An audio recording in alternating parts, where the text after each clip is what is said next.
Assalamualaikum warahmatullahi wabarakatuh. Selamat pagi, siang, sore, malam.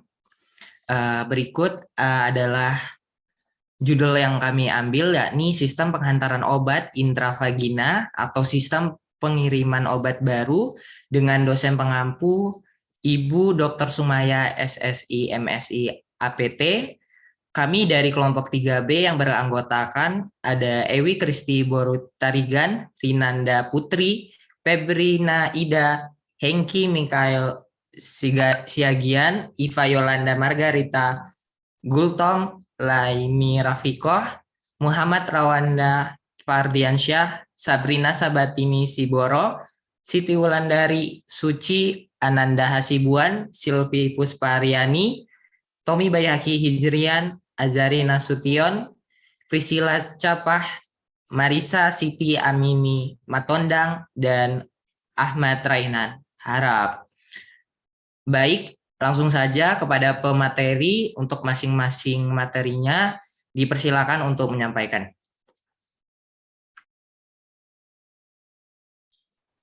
Baik, pendahuluannya, dalam sistem penghantaran obat intravagina, obat dihantarkan langsung ke dalam rongga vagina. Ini adalah rute pemberian obat yang penting di mana kedua efek sistemik dan lokal dapat dicapai. Pemberian obat melalui vagina sangat efektif untuk pengobatan infeksi vagina. Sistem ini juga digunakan untuk pengiriman alat kontrasepsi.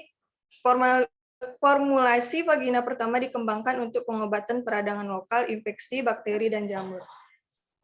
Rute ini lebih efektif daripada parental untuk beberapa obat seperti oksitosin, kalsitonin, propranolol, agonis LH, hormon pertumbuhan manusia, dan steroid yang digunakan dalam terapi penggantian hormon atau untuk kontrasepsi.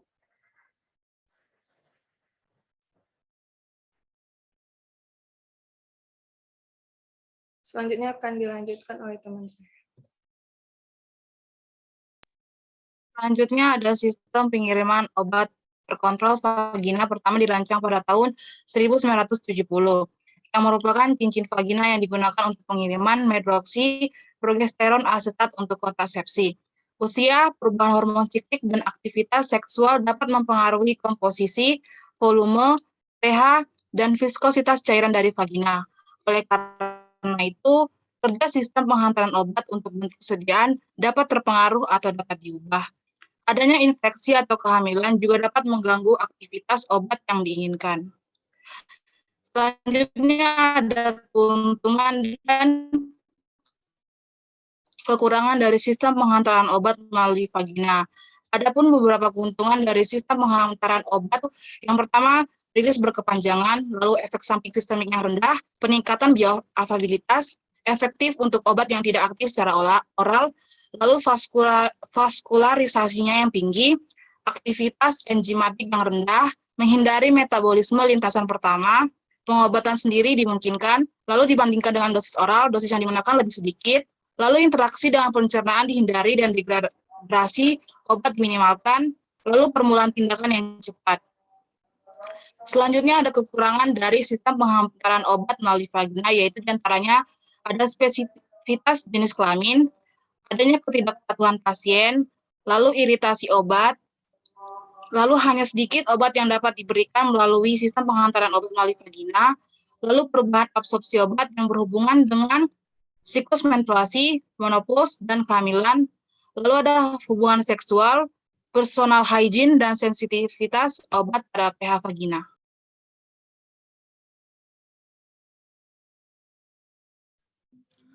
Baiklah, masuk kepada anatomi dan fisiologi vagina sehubungan dengan pemberian obat.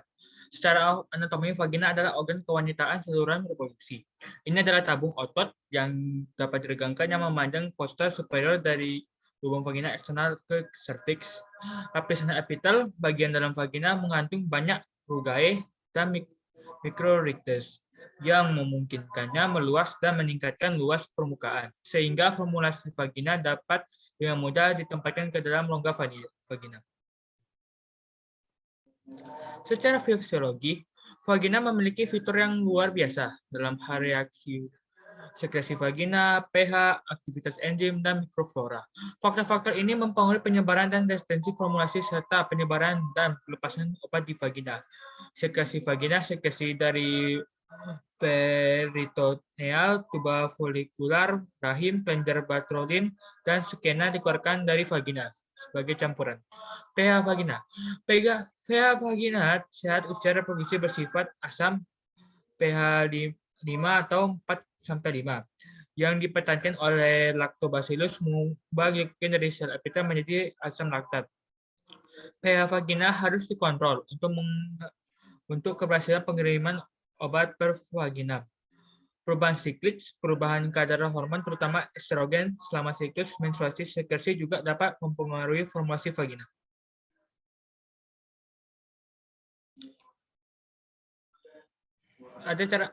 Ada juga cara-cara penyerapan obat secara vaginal, yaitu ada mekanisme yaitu transselulari melalui difusi tergantung posisi melalui sel, paraselulari dimediasi melalui penyimpanan ketat, transportasi yang dimediasi oleh vaskular atau reseptor. Penyerapan secara anatomi yaitu ada dua berikut, yaitu adalah perubahan obat dalam lumen vagina dan penetrasi membran. Selanjutnya ada tingkat penyerapan secara fisiologi. Tingkat dan tingkat penyerapan obat setelah penyerapan intravagina dapat bervariasi tergantung pada faktor fisiologis. Setelah itu salah satunya perubahan ketebalan lapisan epitel, perubahan siklik, perubahan kadar hormon pada vagina, volume cairan vagina, perubahan pH pada vagina. Cairan seksual berpotensi mempengaruhi pelepasan obat dari sistem pengiriman intravaginal dan juga mengubah tingkat penyerapannya. Penyerapan secara fisiologis, contohnya adalah obat yang kurang larut dalam air mudah menyerap jika cairan vagina tinggi. 2. Pada wanita pasca menopause, estrogen lebih cepat diserap daripada wanita pra-menopause. Dan ketiga, absorpsi steroid melalui vagina dipengaruhi oleh ketebalan epitel vagina. Namun, kondisi yang sama sekali bertanggung jawab untuk mengeluarkan obat dari rongga vagina dan selanjutnya mengurangi penyerapan obat.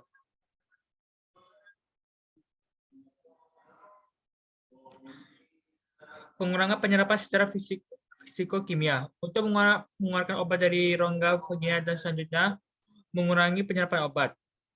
Salah satunya adalah lipofilisitas, ionisasi, berat molekul, muatan permukaan, dan sifat kimiawi obat juga ada mempengaruhi absorpsi vagina. Steroid lipofilik atau progesteron dan estron mudah permeabel melalui membran vagina dibandingkan hidrofilik, hidrokortison, dan testosteron.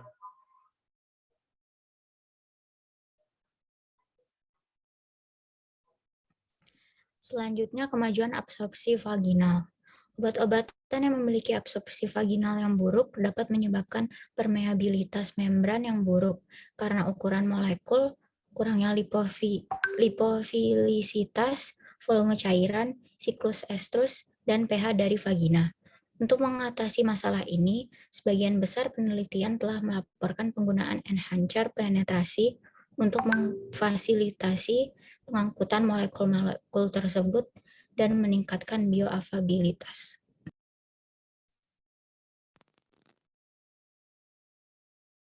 Selanjutnya, umumnya enhancer yang digunakan untuk tujuan ini bekerja dengan satu atau mekanisme gabungan dari berikut ini.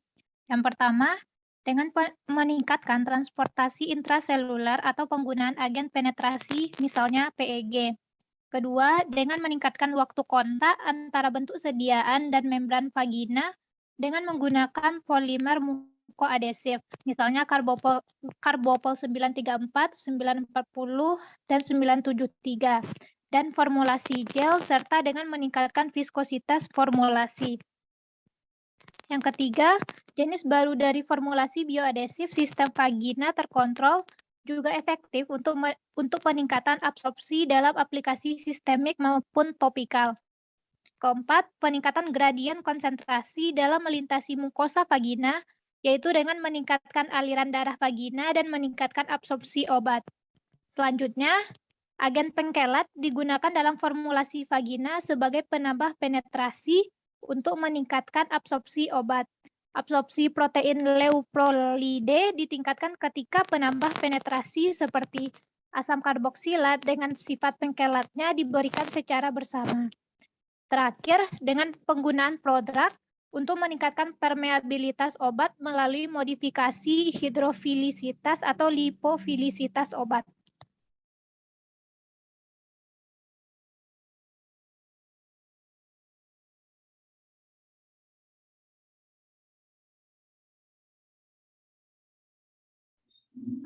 Konsep Novel Vaginal Drug Delivery System atau NVDDS. NVDDS dikembangkan untuk mencapai distribusi yang diinginkan, bioadesi, retensi, dan karakteristik pelepasan. Semua persyaratan ini tidak dapat dipenuhi oleh formulasi vaginal konvensional seperti suppositoria, gel, dan krim. Bioadesif dan sistem pengirim baru lainnya dikembangkan untuk mencapai fitur ini. Volume aktif progestasional dan steroid estrogenik yang menghasilkan hasil antifertilitas selama periode yang lama dilepaskan dalam metode pengobatan baru berdasarkan bahan polimer termoplastik. Gelasi tepat waktu dan retensi formulasi vagina bisa menjadi dasar dalam meningkatkan kemanjuran obat. Untuk peningkatan sistem pengiriman vagina baru, formulasi berbasis mikroemulsi yang menawarkan dispersi cepat dan profil penyerapan obat dapat dimanfaatkan. Bioadhesive Delivery System. Formulasi ini memberikan zat aktif untuk waktu yang lama dengan cara yang ditentukan. Formulasi ini telah terbukti mengarahkan waktu pengobatan infeksi jamur sekitar 25%. Formulasi tersebut tidak perlu mengandung API apapun, tetapi dapat juga digunakan sebagai pelembab untuk merawat vagina yang kering. Formulasi bioadhesif yang sangat baik dalam bentuk tablet yang ditempatkan langsung di antara permukaan mukosa vagina telah berhasil. Peneliti juga mencari partikel mikrobioadhesif untuk vaginal delivery salmon calcitonin menggunakan HIAP sebagai polimer bioadhesif untuk meningkatkan bioavailabilitas obat. Ini mungkin untuk mencapai penghantaran obat pelepasan terkontrol dengan menambahkan aditif pelepas waktu. Pengiriman obat yang sangat baik terlihat di rongga vagina dengan formulasi bioadhesif berdasarkan karbomer dan polikarbofil. Selanjutnya akan dilanjutkan oleh teman saya.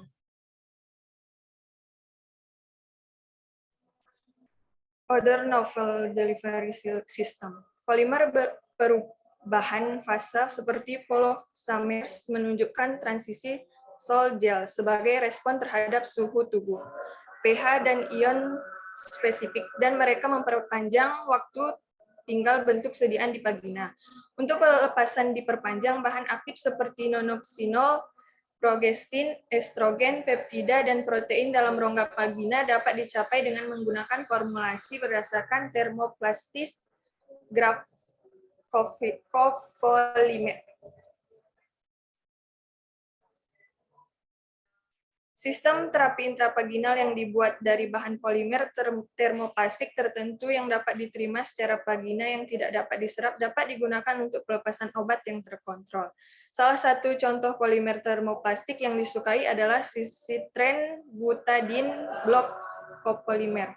Polimer termoplastik tambahan yang dapat digunakan untuk pembuatan sistem baru termasuk polimetilakrilat, polibutilmetakrilat, vinil klorida, nilon teplastis, polietilen atereftalat, terplastis, polietilena, poliakrilonitril, polirifluoroetilen, dan polietilen vinil ester.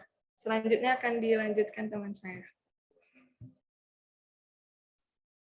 Selanjutnya yaitu ada klasifikasi sistem penghantaran obat intravagina. Next. Yang pertama itu ada cincin vagina yang merupakan perangkat pengiriman obat polimer yang dirancang untuk memberikan pelepasan obat yang terkontrol secara intravaginal selama periode waktu yang lama. Alat residen dimasukkan ke dalam vagina yang memiliki ukuran diameter sekitar 5,5 cm dengan penampang 4,5 mm yang terdispersi dalam cincin polimer. Cincin vagina yang digunakan dalam terapi kontrasepsi dan penggantian hormon. Cincin ditempatkan di vagina selama 21 hari, diikuti dengan minggu periode bebas cincin. Cincin vagina mengikuti tipe, yaitu terbagi menjadi tipe reservoir, di mana dalam jenis obat tersebar di inti pusat yang dienkapsulasi oleh lapisan bebas obat. Selanjutnya ada tipe sandwich, di mana perangkat jenis ini terdiri dari obat-obatan yang mengandung lapisan yang terletak di bawah permukaan cincin dan ditempatkan di antara luar yang mengandung obat. Selanjutnya ada cincin kontrasepsi kombinasi yang terdiri dari reservoir mayor dan reservoir minor dan kaca lebih dekat yang membantu mereka melepaskan kombinasi terapi hormon dan kontrasepsi secara bersamaan. Next, bedak vagina. Bedak vagina dapat digunakan pada infeksi anti jamur dan antibakteri dan juga mencegah berkembang biaknya infeksi jamur dan bakteri di daerah vagina. Ini dibuat dengan melarutkan hidroksipropil selulosa dalam H2O dengan suhu pemanasan tertentu. Setelah sedikit didinginkan, bisopopanan ditambahkan. Campuran ini dikenal sebagai liopilis. Selanjutnya ada kapsul vagina. Kapsul vagina adalah kombinasi obat yang diresepkan untuk mengobati berbagai jenis infeksi vagina yang berhubungan dengan keputihan. Ini melawan infeksi dengan mencegah pertumbuhan infeksi penyebab mikroorganisme. Selanjutnya akan dijelaskan oleh rekan saya. Salep vagina. Salep vagina terdiri dari fase air dan fase minyak. Obat dilarutkan dalam fase air dan fase minyak dimasukkan ke dalamnya dengan pencampuran. Gel vagina. Gel adalah sejenis bentuk pengiriman semi padat yang mengandung sedikit jumlah padatan. Umumnya terdispersi dalam banyak cairan, namun menunjukkan sifat yang lebih padat. Gel memiliki keunggulan dibandingkan bentuk sediaan vagina lainnya, karena kemudahan dalam persiapan, kenyamanan dalam penggunaan, keamanan, bioavailabilitas yang lebih besar, kemampuan untuk mencapai kontak dekat dengan permukaan mukosa vagina, dan keterjangkauan. Lebih lagi meningkatkan aktivitas karena reologi dan kandungan air yang tinggi, yang sangat berharga dalam kondisi patologis yang digambarkan oleh kekeringan pada mukosa vagina. Sifat menguntungkan yang patut diperhatikan dari gel adalah konfigurasinya, yang dapat melengkapinya dengan karakteristik seperti jaringan biologis yang menjaga integritas mekanisme. Selain itu, gel menawarkan pengiriman obat yang lebih baik karena elastisitansnya saat bengkak. Berdasarkan aplikasi yang diusulkan, gel digunakan sebagai bagian dari berbagai sudut pandang sebagai platform dosis obat untuk membawa efek lokal atau sistemik. Mereka sering digunakan secara klinis untuk berbagai aplikasi terapeutik, misalnya kontrasepsi, infeksi mikroba, akhir kehamilan, pereda nyeri, dan inkontinensia urgensia. Mereka dapat diterapkan pada permukaan kulit di rongga vagina. Selanjutnya akan dijelaskan oleh teman saya. Selanjutnya adalah krim vagina. Krim vagina adalah platform pengiriman dalam bentuk emulsi semi padat yang digabungkan dengan satu atau lebih obat aktif yang diformulasikan menggunakan basa yang sesuai. Umumnya, krim farmasi dibuat sebagai emulsi minyak dalam air atau sebagai dispersi asam lemak rantai panjang atau alkohol yang dapat dicuci dengan air. Krim ini sebagian besar terdiri dari fase minyak dalam bentuk terdispersi, fase air konstan, satu set eksipien pembentuk struktur yang bertanggung jawab atas sifat semi padatnya. Untuk mengurangi kontaminasi bakteri, pengawet yang sering digunakan dalam krim adalah metilparaben, propilparaben, benzil alkohol, germaben, dan sodium benzoat. Krim menawarkan keuntungan tertentu seperti mudah digunakan, mudah diakses, dan dapat diformulasikan dengan mudah. Krim biasanya digunakan untuk melepaskan kontrasepsi, obat antimikroba, dan senyawa antiinflamasi, baik secara topikal atau sistemik di seluruh mukosa vagina. Ada beberapa krim vagina lain yang diindikasikan untuk tujuan selain kontrasepsi. Krim Premarin ditentukan untuk pengelolaan pasien yang menderita endometria refrakter. Dua krim vagina lainnya seperti metronidazole, dan clindamycin, bentuk sediaan vagina telah diverifikasi untuk penyembuhan vaginosis bakteri bila diberikan secara intravaginal. Dari keduanya, krim dosis clindamycin terbukti lebih efektif jika dibandingkan dengan lainnya. Selanjutnya akan dilanjutkan oleh teman saya.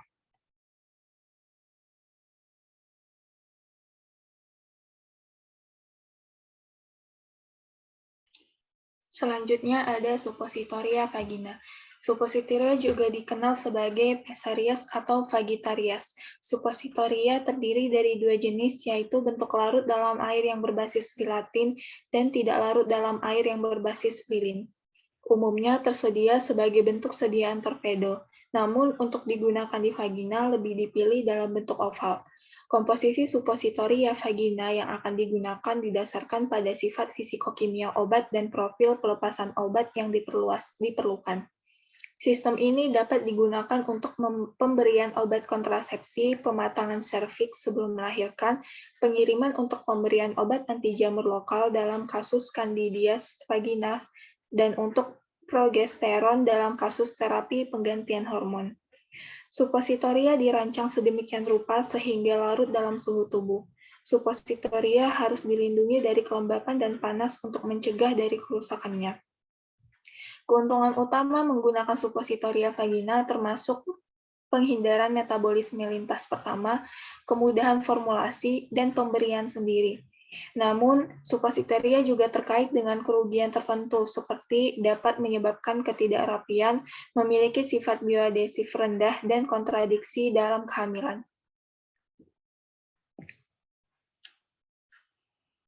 Selanjutnya ada tablet vagina. Bahan tablet vagina mungkin mirip dengan tablet oral konvensional, yaitu pengikat, disintegrasi, dan eksipien lainnya. Namun, mereka disiapkan sedemikian rupa sehingga akan meleleh atau hancur dan melepaskan obat di rongga vagina saja. Metode kempal langsung digunakan untuk pembuatannya dan faktor-faktor seperti pembengkakan dan pelepasan obat diperiksa dengan menambahkan zat effervescent ke dalam formulasi. Secara singkat, proses pembuatan tablet matriks ini melibatkan pencampuran campuran matriks dengan eksipien yang dapat diterima secara farmasi. Selanjutnya akan dilanjutkan oleh teman saya. Selanjutnya itu ada pilim vagina atau VCF. Pilim vagina adalah bentuk sediaan yang dikembangkan baru-baru ini yang terdiri dari preparat polimer tipis, padat, dan cepat larut apabila kontak dengan cairan vagina, sehingga tidak mungkin terkait dengan kebocoran dan kekacauan. Beberapa penelitian menunjukkan bahwa formulasi seperti pilim lebih mudah diterima oleh wanita daripada bentuk farmasi lainnya seperti gel, busa, dan ovula. Formulasi pilim vagina dengan polimer bioadesif telah diistimewakan untuk tujuan kepatuhan. Pilim kontrasepsi vagina atau VCF sudah dipasarkan di Amerika. Ini diklaim sebagai pilim yang cepat hancur dan akan benar-benar hancur setelah 1 jam pada pH tubuh. Secara umum, tujuan utama pilim adalah disolusi dan dispersi bahan farmasi aktif yang dibawanya. Selanjutnya itu ada aerosol vagina. Aerosol busa memiliki keunggulan yang berbeda dengan pemberian melalui vagina yang meliputi penetrasi langsung ke dalam rongga vagina dan kenyamanan untuk pemberian sendiri. Juga, potensi kontaminasi dari proporsi obat yang tersisa dapat dihindari karena obat disimpan di dalam dan dikeluarkan dari wadah tertutup. Namun, ada beberapa kelemahan seperti durasi busa yang pendek, keruntuhan busa yang cepat, dan kebocoran cairan berikutnya, yang mengakibatkan kemanjuran terapi yang buruk. Selanjutnya akan dibacakan oleh teman saya.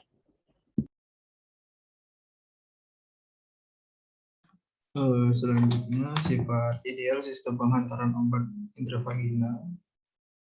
Melalui studi in vitro, media perlupasan dipilih dengan bijaksana untuk memberikan kondisi wastafel untuk obat yang sedang diselidiki.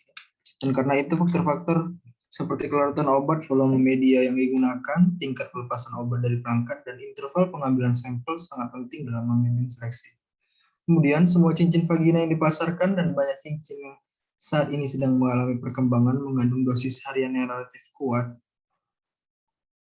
dan molekul obat hidrofobik. Log P biasa lebih dari 3. Akibatnya, pengujian pelepasan cincin secara in vitro sering membutuhkan yang pertama, penggunaan volume media, pelepasan berair yang relatif besar. Yang kedua, penambahan surfaktan kecampuran air atau penyangga. Atau yang ketiga, penggunaan pelarut organik yang salah arah air untuk mempertahankan kondisi sync antara titik waktu pengambilan sampel.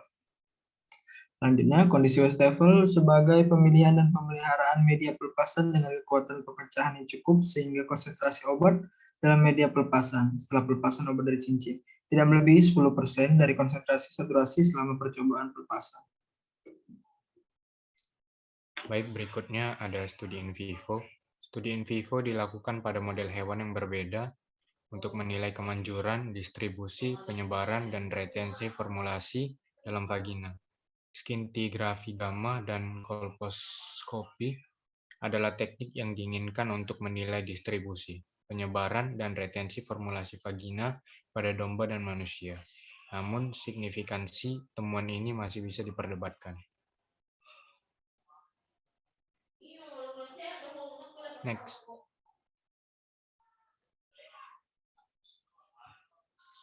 Untuk menghitung tingkat cakupan dalam kuba vagina, dua teknik atau metode pencitraan telah dikembangkan, diantaranya yang pertama magnetic resonance imaging, yaitu pemeriksaan optik intravaginal hewan seperti domba, tikus, kelinci, monyet rhesus, anjing, dan mencit, digunakan dalam berbagai penelitian dan prosedur eksperimental dalam pengembangan formulasi vagina. Untuk iritasi dan pengujian subkronis, formulasi vagina kelinci putih banyak digunakan. Yang kedua ada metode pemeriksaan intravagina. Metode probe intravagina yang terdiri dari 18 transducer tekanan serat optik independen diposisikan di sepanjang bilah atas dan bawahnya. Probe secara andal mendeteksi integritas dinding vagina dan struktur pendukung sebagai unit fungsional terintegrasi. Penerapan sistem pengiriman obat vagina. Yang pertama, rute pemberian obat ini berguna untuk imunisasi vagina. Kedua, cincin kontrasepsi administrasi multisiklus. 3, rute efektif untuk pengobatan infeksi HIV. Keempat, rute vagina cocok untuk pengobatan infeksi jamur lokal. Yang kelima, hormon dapat diberikan secara efektif melalui rute ini. Imunisasi vagina. Banyak imunisasi yang berhasil dengan DNA vaksin telah dikelola melalui berbagai rute mukosa untuk banyak patogen. Rute vagina memiliki beberapa tempat masuk yang signifikan. Karena sebagian besar vaksin konvensional diberikan melalui rute oral atau parenteral, ini memberikan kekebalan sistemik daripada kekebalan mukosa. Pada monyet rhesus betina, vaksin diberikan yang menargetkan virus dan reseptor CCR5-nya, baik melalui rute vagina atau dengan target hinta proximity, yang menguras getah bening, formulasi, dan penerapan vaksin DNA plasmid ke jaringan induktif mukosa termasuk vagina.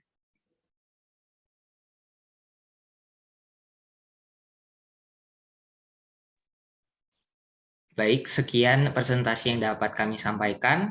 Terima kasih atas segala perhatian. Saya ucapkan wassalamualaikum warahmatullahi wabarakatuh.